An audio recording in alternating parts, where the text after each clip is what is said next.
श्री गणेशाय नमः। ओम श्री परमात्मने नमः। अग्नि पुराण 167वां अध्याय।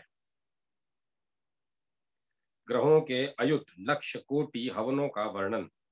अग्निदेव कहते हैं, वशिष्ठ, अब मैं शांति, समृद्धि और विजय आदि की प्राप्ति के निमित्त ग्रह यज्ञ का पुनः वर्णन करता हूँ। ग्रह यज्ञ आयुत होमात्मक, लक्ष्य होमात्मक और कोटि होमात्मक के भेद से 3 प्रकार का होता है। अग्निकुंड से ईशान कोण में निर्मित वेदी का पर मंडल अष्टदल पद्म बनाकर उसमें ग्रहों का आवाहन करें। उत्तर दिशा में गुरु, ईशान कोण में बुध, पूर्व दल में शुक्र, आग्नेय में चंद्रमा, दक्षिण में भौम, मध्यमाग में सूर्य, पश्चिम में शनि, नेतृत्व में राहु और वायव्य में केतु को अंकित करें। शिव, पार्वती, कार्तिकेय, विष्णु, ब्रह्मा, इंद्र, यम, काल और चित्रगुप्त ये आदि देवता कहे गए हैं। अग्नि, वरुण, भूमि, विष्णु, इंद्र, शची देवी, प्रजापति, सर्प और ब्रह्मा ये क्रमशः प्रत्यधि देवता हैं। गणेश, दुर्गा, वायु, आकाश तथा अश्वनी कुमार ये कर्म सातगुण्य देवता हैं। इन सब का वैदिक बीज मंत्र से यजन करें। आग, पलाश, खदिर, अपामार्ग, पीपल, गुलर, शमी, दुर्वा और कुशा ये क्रमशः नवग्रहों की समिधाएं हैं। इनको मधु, घृत एवं दधि से संयुक्त करके शत संख्या में 8 बार होम करना चाहिए। 1, 8 और 4 कुंभ पूर्ण करके पूर्णाहुति एवं वसुधारा दें। फिर ब्राह्मणों को दक्षिणा दें। यजमान का 4 कलशों में जल से मंत्रोच्चारण पूर्वक अभिषेक करें। अभिषेक के समय यूं कहना चाहिए, ब्रह्मा, विष्णु और महेश्वर आदि देवता तुम्हारा अभिषेक करें। वसुदेव, जगन्नाथ, भगवान संकर्षण, प्रद्युम्न और अनिरुद्ध तुम्हें विजय प्रदान करें। देवराज इंद्र, भगवान अग्नि, यमराज, नेत्रति, वरुण, पवन, धनाध्यक्ष कुबेर, शिव, ब्रह्मा, शेषनाग एवं समस्त दिक्पाल सदा तुम्हारी रक्षा करें। कीर्ति, लक्ष्मी, धृति, मेधा, पुष्टि, श्रद्धा, क्रिया, मति, बुद्धि, लज्जा, वपु, शांति, तुष्टि और कांति ये लोक जननी धर्म की पत्नियां तुम्हारा अभिषेक करें। आदित्य, चंद्रमा, भौम, बुध, बृहस्पति, शुक्र, सूर्य पुत्र शनि, राहु तथा केतु ये ग्रह परितृप्त होकर तुम्हारा अभिषेक करें। देवता, दानव, गंधर्व, यक्ष, राक्षस, सर्प, ऋषि, मनु, गौएं, देवताएं, देवांगनाएं, वृक्ष, नाग, दैत्य, अप्सराओं के समूह, अस्त्र शस्त्र, राजा, वाहन, औषधियां, रत्न, काल, विभाग, नदी, नद, समुद्र, पर्वत, तीर्थ और मेघ ये सब संपूर्ण अभिष्ट कामनाओं की सिद्धि के लिए तुम्हारा अभिषेक करें। तदंतर यजमान अलंकृत होकर सुवर्ण, गौ, अन्न और भूमि आदि का निम्नांकित मंत्रों से दान करें। कपिले, रोहिणी, तुम समस्त देवताओं की पूजनिया, तीर्थमयी तथा देवमयी हो, अतः मुझे शांति प्रदान करो। शंख, तुम पुण्यमय पदार्थों में पुण्य स्वरूप हो, मंगलों के भी मंगल हो, तुम सदा विष्णु के द्वारा धारण किए जाते हो, अतएव मुझे शांति दो।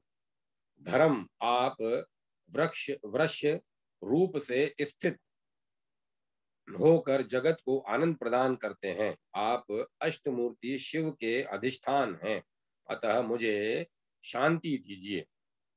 स्वर्ण, हिरण्यगर्भ के गर्भ में तुम्हारी स्थिति है। तुम अग्नि देव के वीर से उत्पन्न एवं अनंत पुण्य फल वितरण करने वाले हो, अतः मुझे शांति प्रदान करो। पीतांबर युगल भगवान वासुदेव को अत्यंत प्रिय है, अतएव इसके प्रदान से भगवान श्री हरि मुझे शांति दें।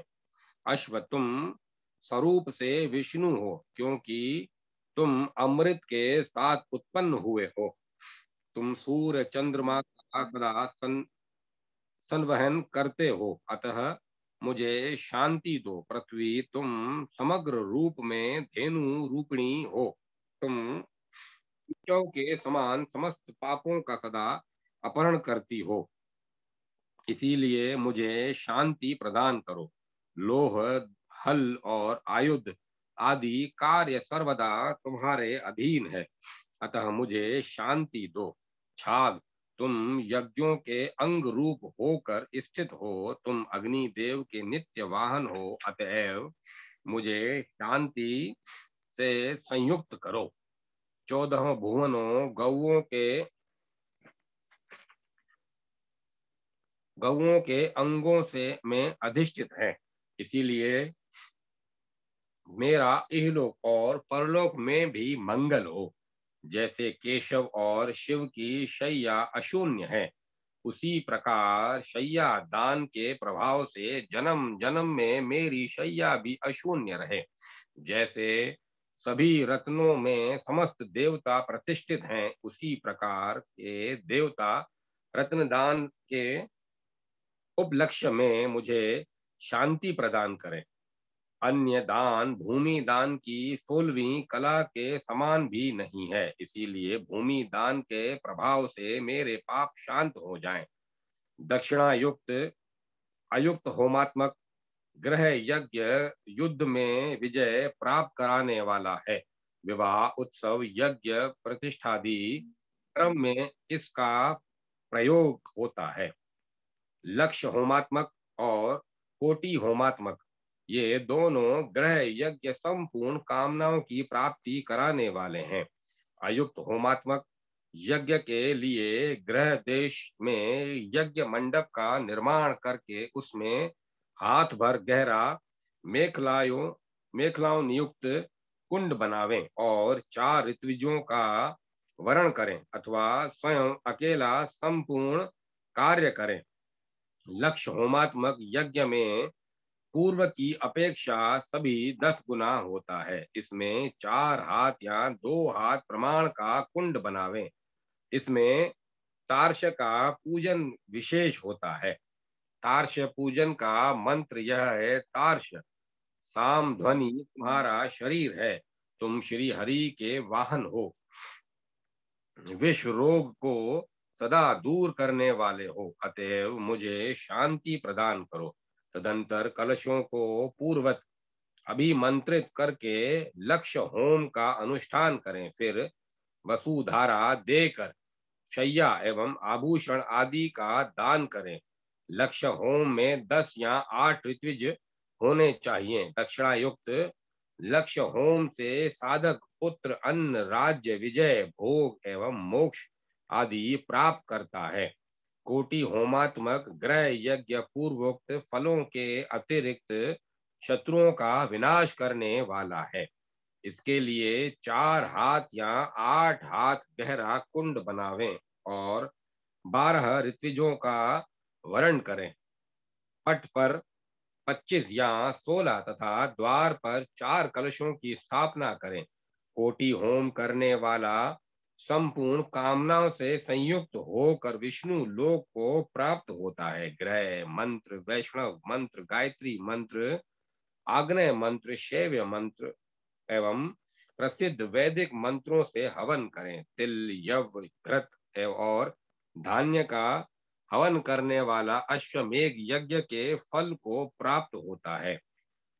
विद्वेषण आदि अभिचार कर्मों के में त्रिकोण कुंड विहित है। इसके रक्त वस्त्रधारी और उन्मुक्त केश मंत्र साधक को शत्रु के विनाश का चिंतन करते हुए बाएं हाथ से शयन पक्षी की लक्ष्य अस्थियों से युक्त समिधाओं का हवन करना चाहिए। हवन का मंत्र इस प्रकार है: दुर्मित्री यास्त्र में संतु यो दृष्टि हुम फट। फिर छुरे से शत्रु की प्रतिमा को काट डालें और पिष्ट में शत्रु का अग्नि में हवन करें। इस प्रकार जो अत्याचारी शत्रु के विनाश के लिए यज्ञ करता है वह स्वर्ग लोक को प्राप्त होता है। इस प्रकार आदि अग्नि महापुराण में ग्रहों के अयुक्त लक्ष्य कोटि हवनों का वर्णन नामक 167वां अध्याय पूरा हुआ। 168वां अध्याय महापातकों का वर्णन। पुष्कर कहते हैं, मनुष्य पापों का प्रायश्चित न करे, राजा उन्हें दंड दे। जो मनुष्य पापों का प्रायश्चित न करे, राजा उन्हें दंड दे। मनुष्य को अपने पापों का इच्छा से अथवा अनिच्छा से भी प्रायश्चित करना चाहिए। उन्मुक्त, क्रोधी और दुख से आतुर मनुष्य का अन्न कभी भोजन नहीं करना चाहिए।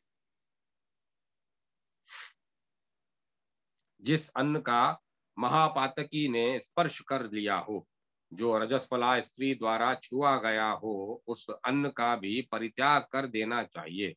ज्योतिषी, गणी का अधिक मुनाफा करने वाला ब्राह्मण और क्षत्रिय, गायक, अभिशप्त, नपुंसक, घर में उपपति को रखने वाली स्त्री, धोबी, नृशंस, भाट, जुआरी, तप का आडंबर करने वाले, चोर, जल्लाद, कुंड गोलक, स्त्रियों द्वारा पराजित, वेदों का विक्रय करने वाले, नट, जुलाहे, कृतघ्न, लोहार, निषाद, रंगरेज, ढोंगी, सन्यासी, उल्टा स्त्री, तेली, अरुण पतित और शत्रु के अन्न का सदैव परित्याग करें।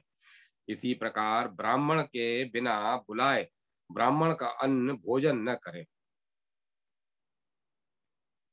शूद्र को तो निमंत्रित होने पर भी ब्राह्मण के अन्न का भोजन नहीं करना चाहिए।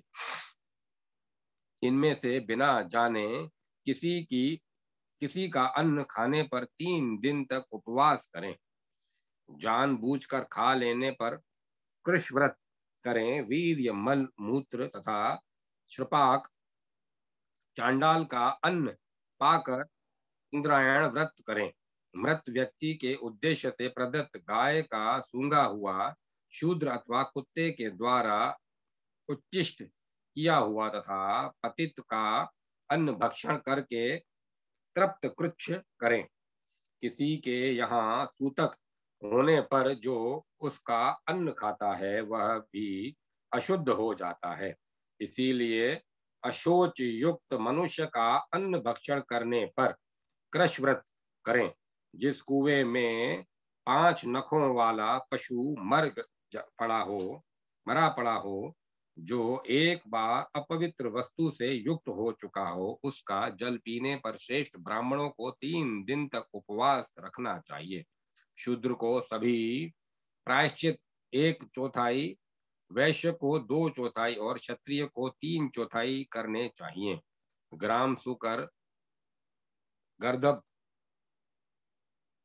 उर्ष्टर, श्रृंगाल, वानर और काक इनके मल मूत्र का भक्षण करने पर ब्राह्मण चंद्रायण व्रत करे। सूखा मांस, मृतक व्यक्ति के उद्देश्य से दिया हुआ अन्न, करक तथा कच्चा मांस खाने वाले जीव, शुक्र, उर्ष्ट, श्रृंगाल, वानर, काक, गो, मनुष्य, अश्व, गर्दभ, छता, शाक, मुर्गे और हाथी का मांस खाने पर तृप्त कृच्छ से शुद्धि होती है। ब्रह्मचारी अमावस्या में भोजन, मधुपान अथवा लहसुन और गाजर का भक्षण करने पर प्रजापत्य कृच्छ से पवित्र होता है। अपने लिए पकाया हुआ मांस, पेलुगव्य, अंडकोश का मांस, वेयुष, ब्याई हुई गौ आदि पशुओं का 7 दिन के अंदर का दूध,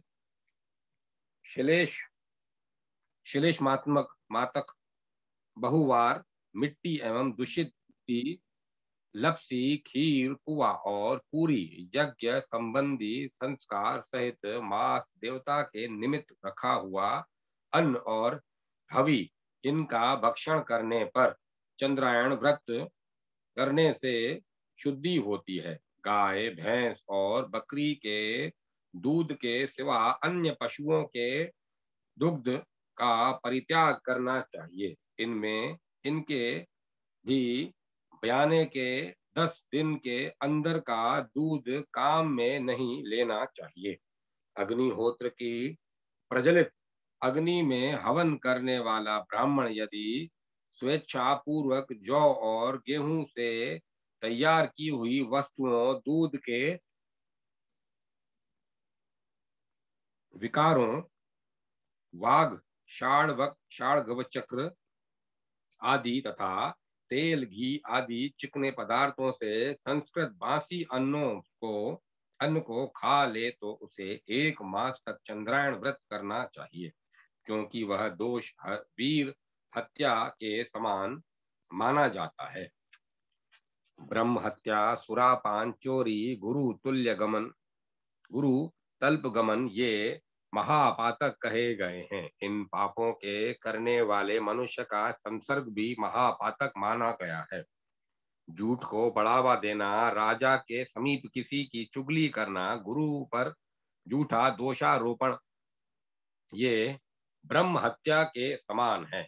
अध्ययन किए हुए वेद का विस्मरण, वेद निंदा, झूठी गवाही, सुहृदय का वध, निंदित अन्न एवं घृत का भक्षण, ये 6 पाप सुरापान के समान माने गए हैं।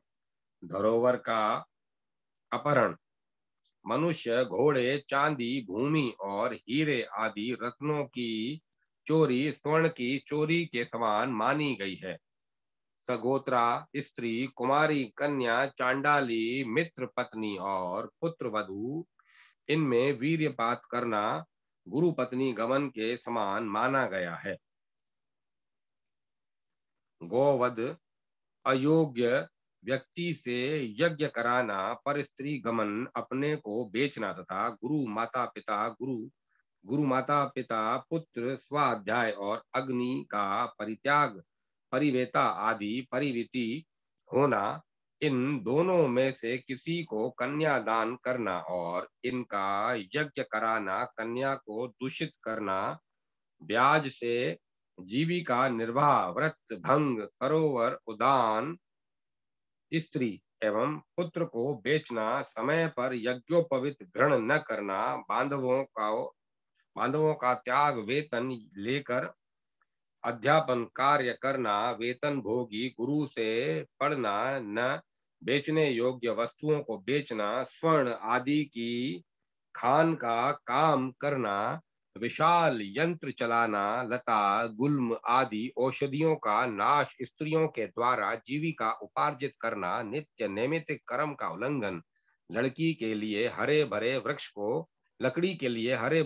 को काटना, अनेक स्त्रियों का संग्रह, स्त्री निंदकों का संसर्ग, केवल अपने स्वार्थ के लिए संपूर्ण कर्मों का आरंभ करना, निंदित अन्न का भोजन, अग्निहोत्र का परित्याग, देवता, ऋषि और पितरों का ऋण न चुकाना,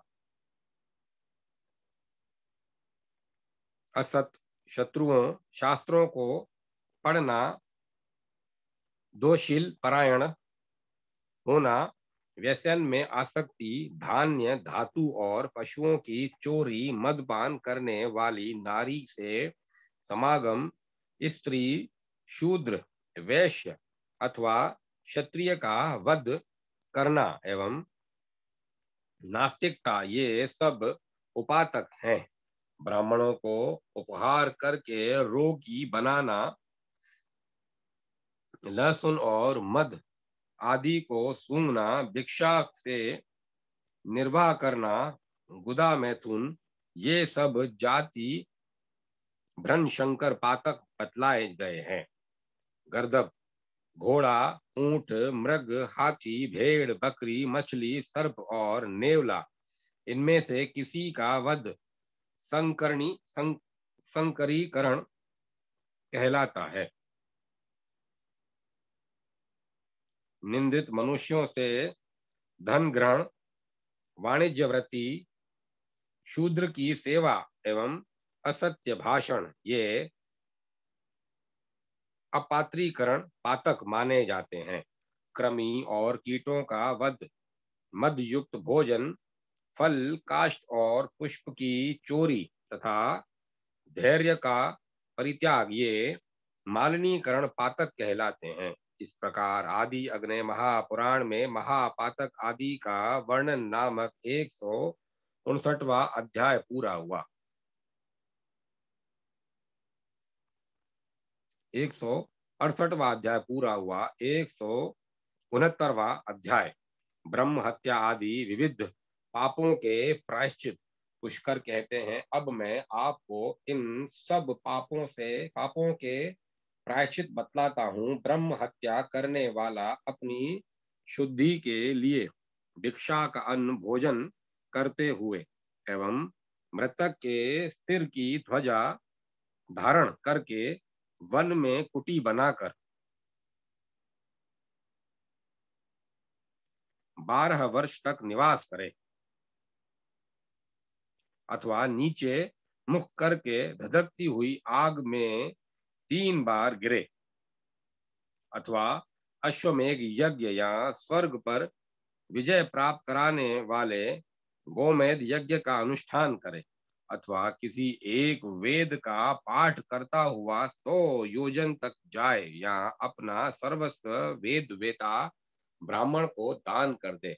महापातकी मनुष्य इन व्रतों से अपना पाप नष्ट कर डालते हैं।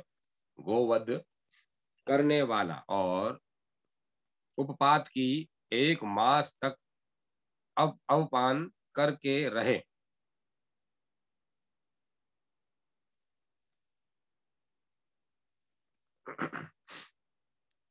वह सिर का मुंडन कराकर उस गौ का चर्म ओढ़े हुए गौशाला में निवास करे। दिन के चतुर्थ प्रहर में लवणहीन अन्न का नियमित भोजन करे। फिर 2 महीनों तक इंद्रियों को वश में करके नित्य गौमूत्र से स्नान करे। दिन में गौओं के पीछे पीछे चले और खड़े होकर उनके खुरों से उड़ती हुई धूलि का पान करे। व्रत का पूर्ण रूप से अनुष्ठान करके एक बैल के साथ 10 गौओं का दान करे। यदि इतना न दे सके तो वेद वेत्ता ब्राह्मणों को अपना सर्वस्व दान कर दे। यदि रोकने से गौ मर जाए तो 1/4 प्रायश्चित, बांधने के कारण मर जाए तो आधा प्रायश्चित, जोतने के कारण मर जाए तो 3 पाद प्रायश्चित और मारने पर मर जाए तो पूरा प्रायश्चित करना चाहिए। वन, दुर्गम स्थान, उबड़ खाबड़ भूमि और भयप्रद स्थान में गौ की मृत्यु हो जाए तो 1/4 प्रायश्चित का विधान है। आभूषण के लिए गले में घंटा बांधने से गौ की मृत्यु हो तो आधा प्रायश्चित करें। दमन करने, बांधने, रोकने, गाड़ी में जोतने, खूंटे, रस्सी एवं फंदे में बांधने पर यदि गौ की मृत्यु हो जाए तो 3 चरण प्रायश्चित करें। यदि गौ का सींग अथवा हड्डी टूट जाए या पूंछ कट जाए तो जब तक गौ स्वस्थ न हो जाए तब तक जौ की लापसी खाकर रहे और गोमती विद्या का जप करे। गौओं की स्तुति एवं गोमती का स्मरण करे। यदि बहुत से मनुष्यों के द्वारा एक गौ मारी जाए तो वे सब लोग अलग अलग गौ हत्या का एक एक पाद प्रायश्चित करें। उपकार करते हुए यदि गौ मर जाए तो पाप नहीं लगता। उपातक करने वालों को भी इसी व्रत का आचरण करना चाहिए। अवकिरणी को अपनी शुद्धि के लिए चंद्रायण व्रत करना चाहिए अथवा अवकिरणी रात के समय चौराहे पर जाकर पाक यज्ञ के विधान से नेतृत्व के उद्देश्य से काले गधे का पूजन करें। तदंतर वह बुद्धिमान ब्रह्मचारी अग्नि सं, संचयन करके अंत में समास्ति युन्तु मरुतः। इस ऋचा से चंद्रमा, इंद्र, बृहस्पति और अग्नि के उद्देश्य से घृत की आहुति दे, अथवा गर्दभ का चर्म धारण करके 1 वर्ष तक पृथ्वी पर विचरण करे।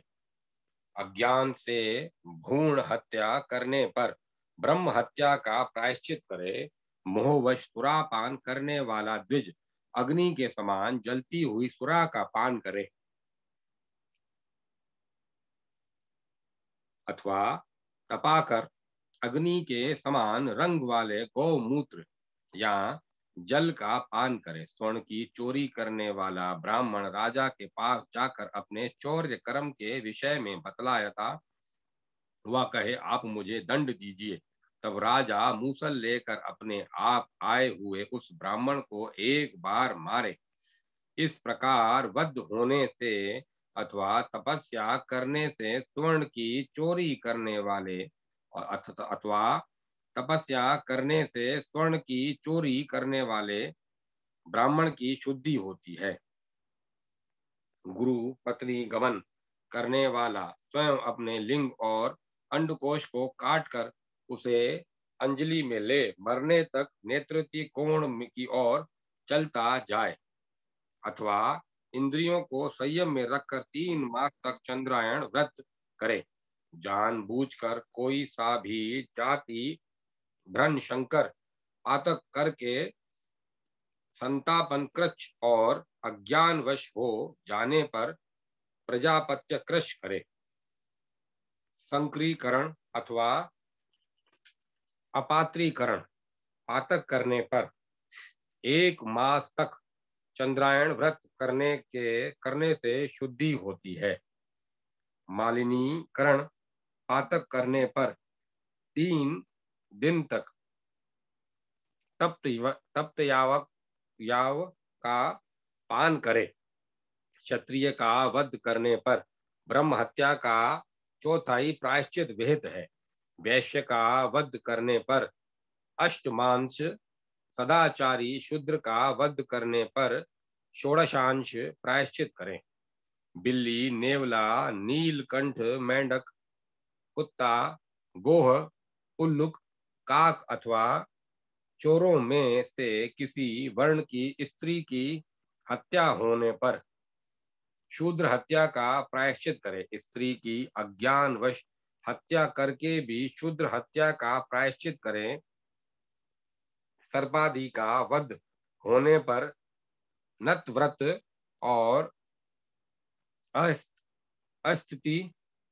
अस्थिहीन जीवों की हत्या होने पर प्राणायाम करे।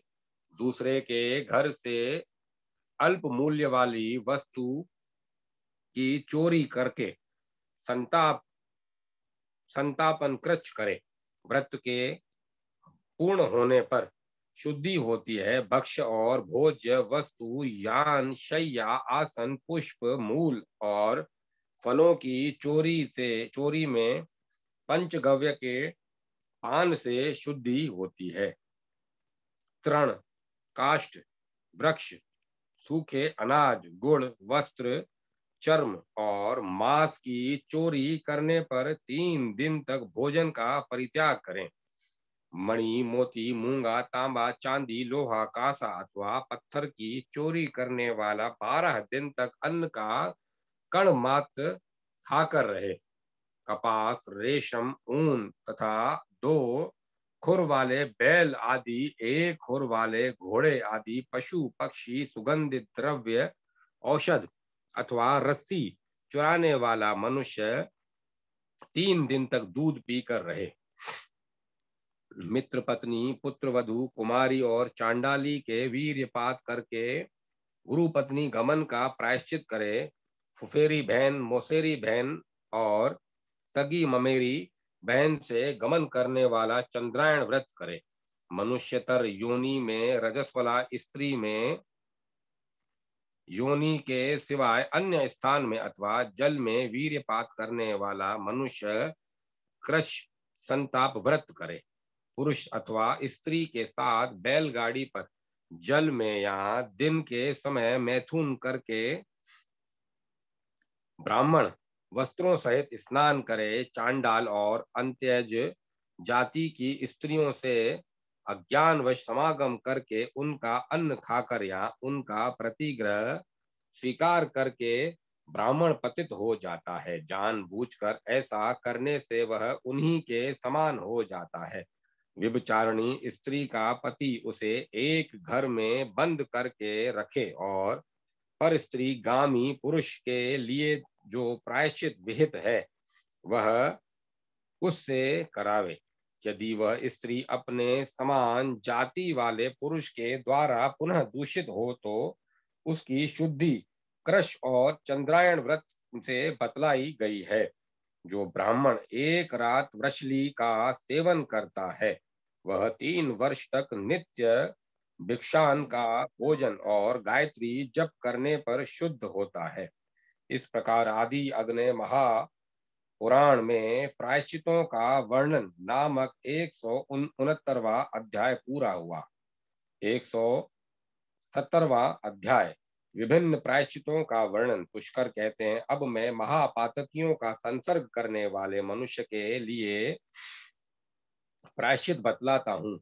पतित के साथ एक सवारी में चलने, एक आसन पर बैठने, एक साथ भोजन करने से मनुष्य 1 वर्ष के बाद पतित होता है। परंतु उनको यज्ञ कराने, पढ़ाने एवं उनसे यौन संबंध स्थापित करने वाला तो तत्काल ही पतित हो जाता है। जो मनुष्य जिस पतित का संसर्ग करता है वह उसके संसर्ग जनित दोष की शुद्धि के लिए उस पतित के लिए विहित प्रायश्चित करे। पतित के सपिंडी और बांधवों को एक साथ निंदित दिन में संध्या के समय जाति भाई ऋत्विक और गुरुजनों के निकट पतित पुरुषों की जीविता जीवितावस्था में ही उसकी उदक क्रिया करनी चाहिए। तदंतर जल से भरे हुए घड़े को दासी द्वारा लात से फेंकवा दे और पतित के सपिंडी एवं बांधव एक दिन रात अशोच माने। उसके बाद वे पतित के साथ संभाषण न करे और धन में उसे ज्येष्ठांश भी न दे। पतित का छोटा भाई गुणों में श्रेष्ठ होने के कारण ज्येष्ठांश का अधिकारी होता है। यदि पतित बाद में प्रायश्चित कर ले तो उसके सपिंडी और बांधव उसके साथ पवित्र जलाशय में स्नान करके जल से भरे हुए नवीन कुंभ को जल में फेंके। पतित स्त्रियों के संबंध में भी यही कार्य करें, परंतु उसको अन्न वस्त्र और घर के समीप रहने का स्थान देना चाहिए।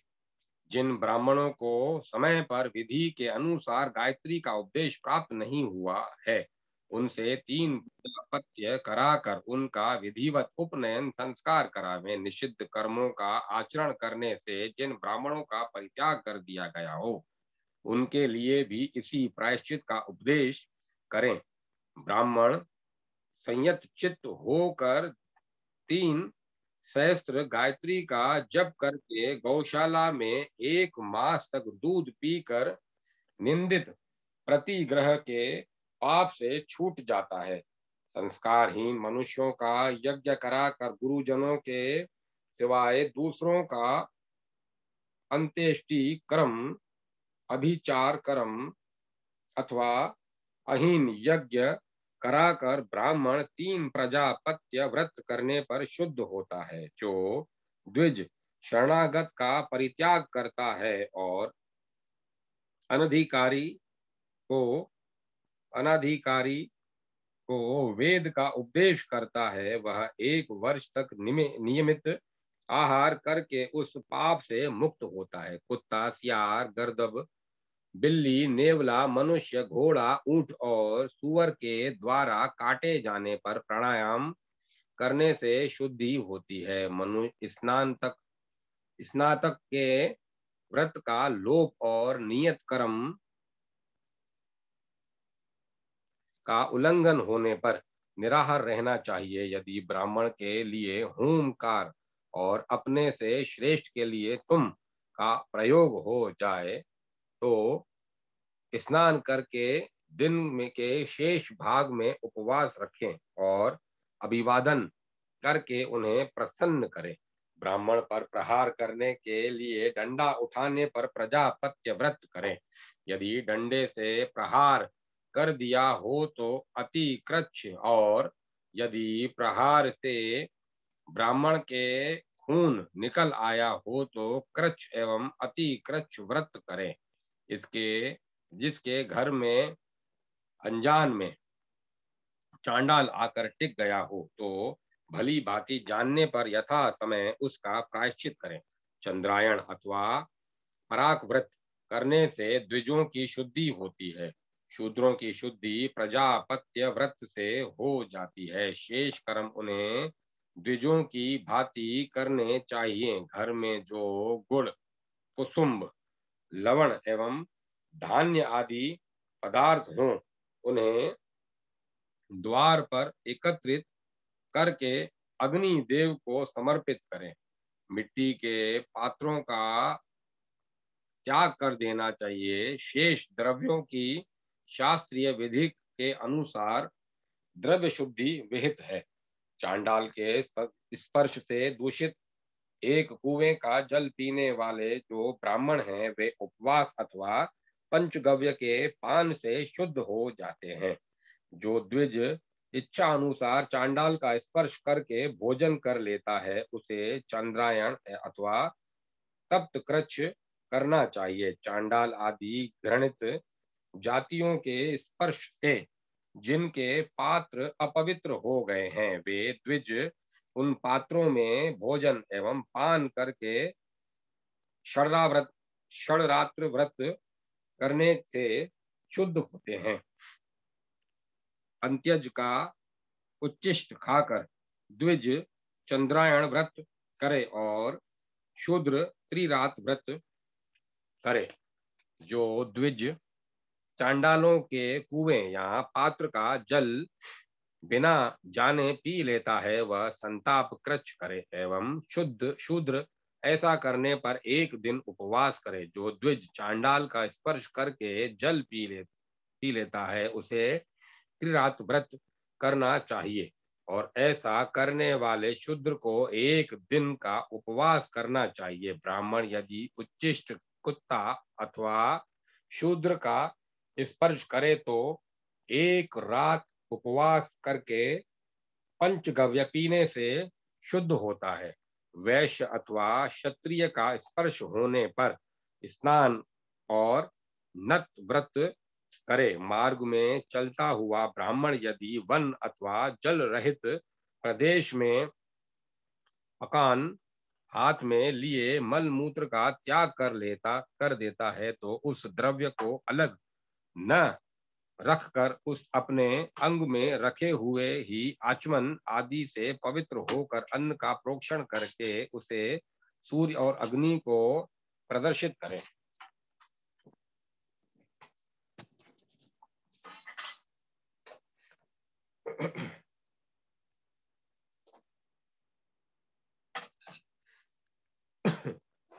जो प्रवासी मनुष्य मलेच्छों चोरों के निवास भूत देश अथवा वन में भोजन कर लेते हैं। अब मैं वर्ण क्रम से उनकी भक्ष्य विषयक शुद्धि का उपाय बतलाता हूँ। ऐसा करने वाला ब्राह्मण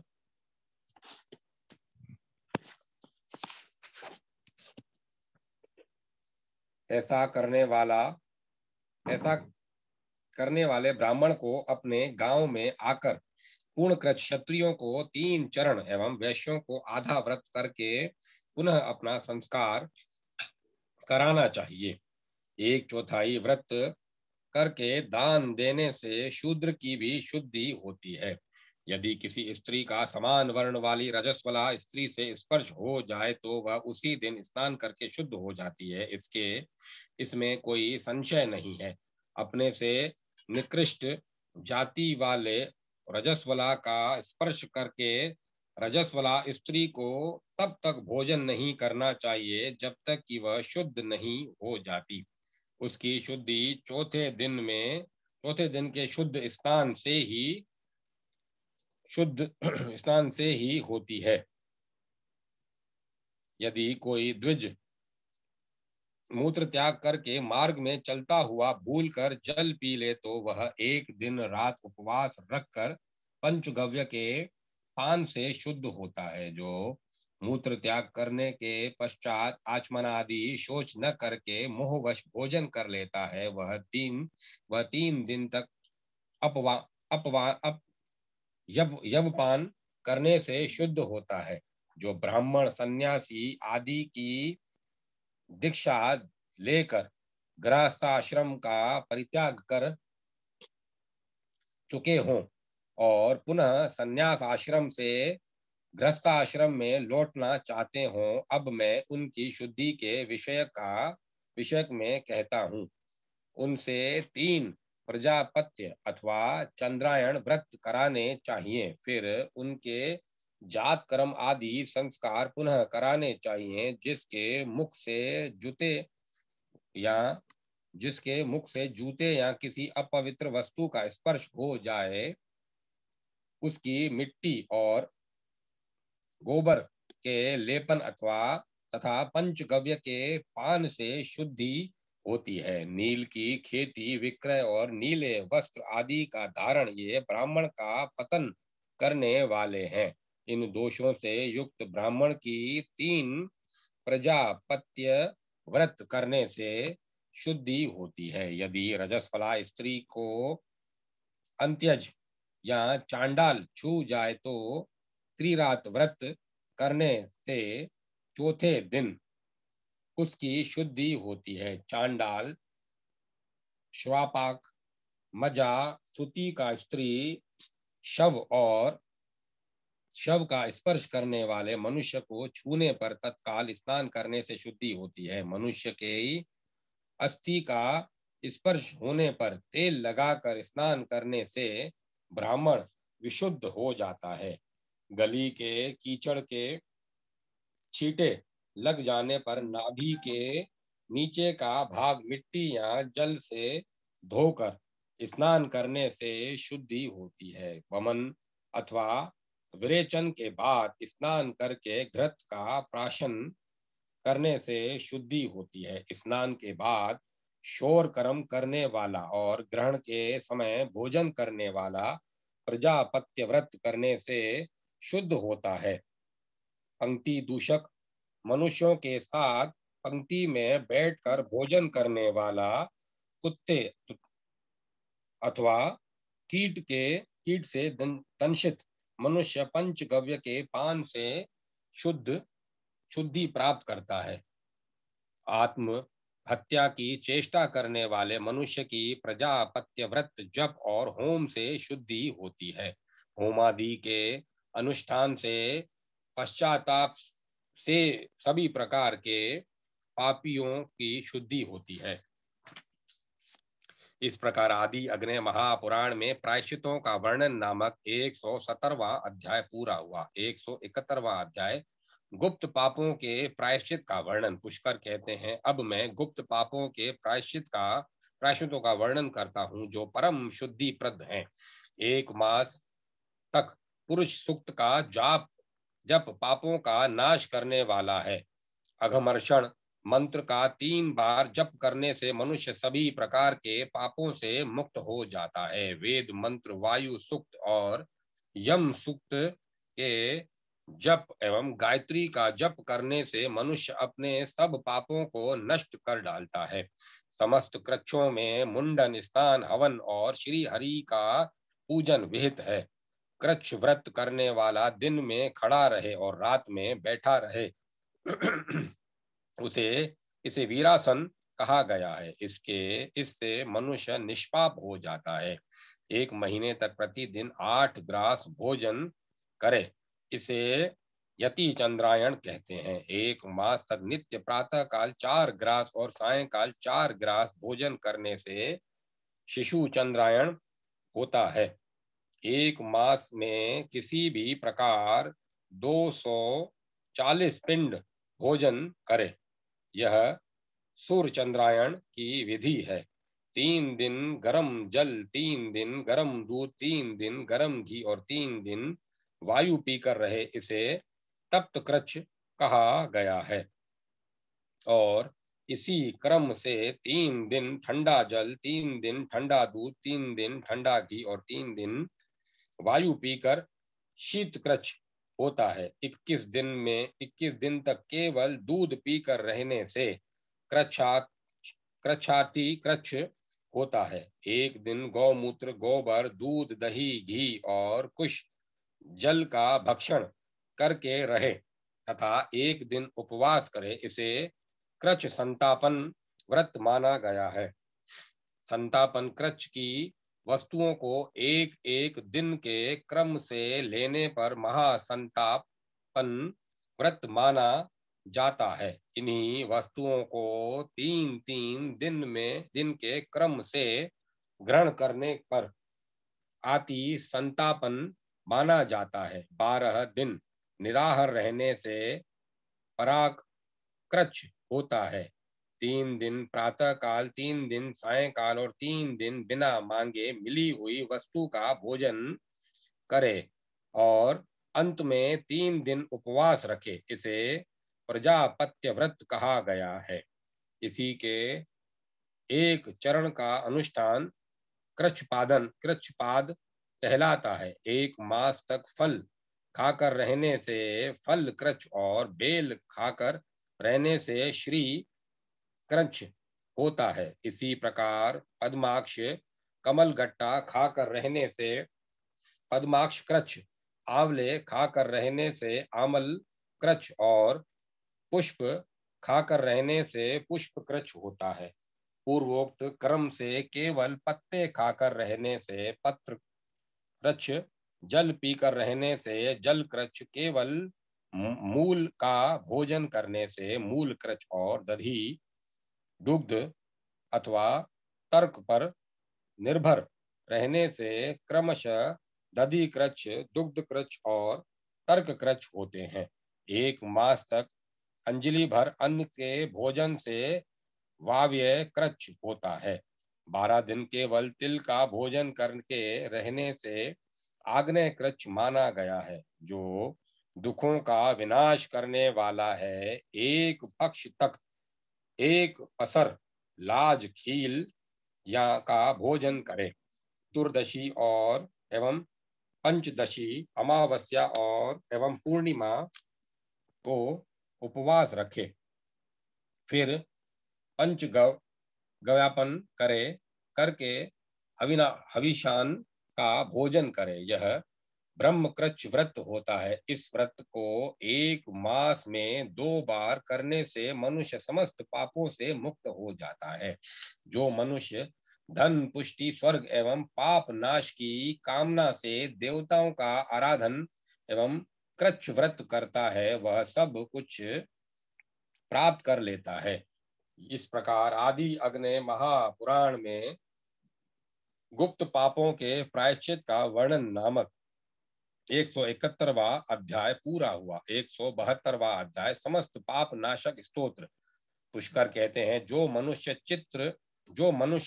जब मनुष्यों का चित्त पर स्त्री गमन, पर स्वाहा पर अपहरण और जीव हिंसा आदि पापों में प्रवृत्त होता है, तो स्तुति करने से उसका प्रायश्चित होता है।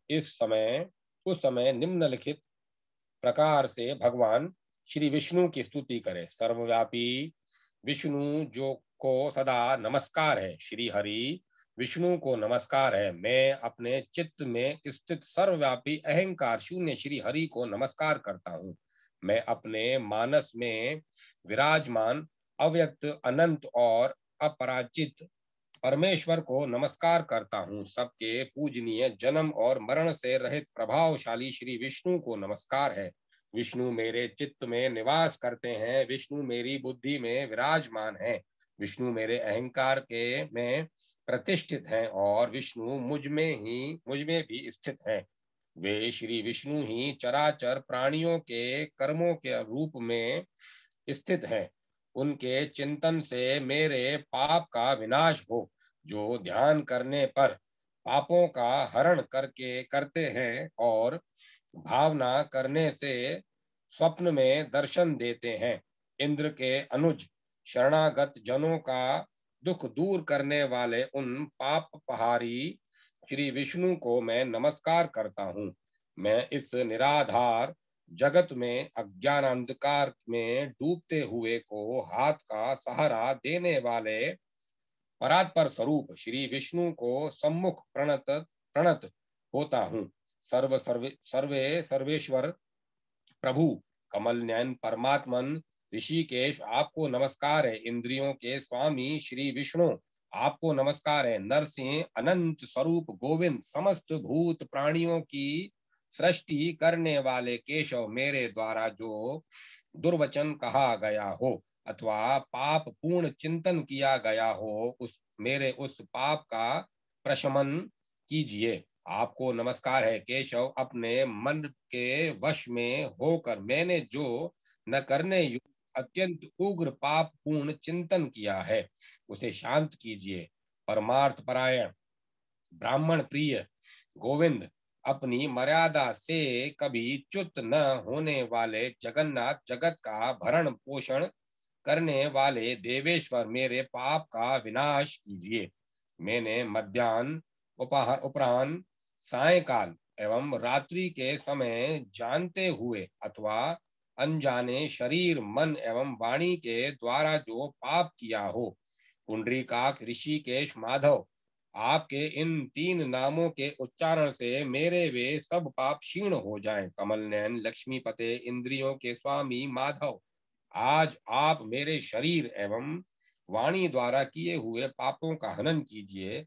आज मैंने खाते सोते खड़े चलते अथवा जागते हुए मन वाणी और शरीर से जो भी नीच योनि एवं नरक की प्राप्ति कराने वाले सूक्ष्म अथवा स्थूल पाप किया हो, भगवान वासुदेव मैं नामोच्चारण से वे सब वासुदेव के नामोच्चारण से वे सब विनिष्ट हो जाएं। जो पर ब्रह्म परम धाम और परम पवित्र हैं उन श्री निवास के संकीर्तन से मेरे पाप लुप्त हो जाएं। जिसको प्राप्त होकर ज्ञानी जन पुनः लौट कर नहीं आते, जो गंध स्पर्श आदि तन मात्राओं से रहित हैं, श्री विष्णु का वह परम पद मेरे पापों का शमन करे। जो मनुष्य पापों का विनाश करने वाले इस स्तोत्र का पाठ पठन अथवा श्रवण करता है वह शरीर मन और वाणी जने समस्त पापों से छूट जाता है एवं समस्त पाप ग्रहों से मुक्त होकर श्री विष्णु के परम पद को प्राप्त होता है। इसीलिए किसी भी पाप के हो जाने पर इस स्तोत्र का जप करें। यह स्तोत्र पाप समूहों में प्रायश्चित के समान है। कृच आदि व्रत करने वाले के लिए भी यह श्रेष्ठ है। स्तोत्र जप और व्रत रूप प्रायश्चित से संपूर्ण पाप नष्ट हो जाते हैं। इसीलिए भोग और मोक्ष की सिद्धि के लिए इनका अनुष्ठान करना चाहिए। इस प्रकार आदि अग्नि महापुराण में समस्त पाप नाशक स्तोत्र का वर्णन नामक 172वां अध्याय पूरा हुआ। अब मैं कथा को विराम देता हूँ।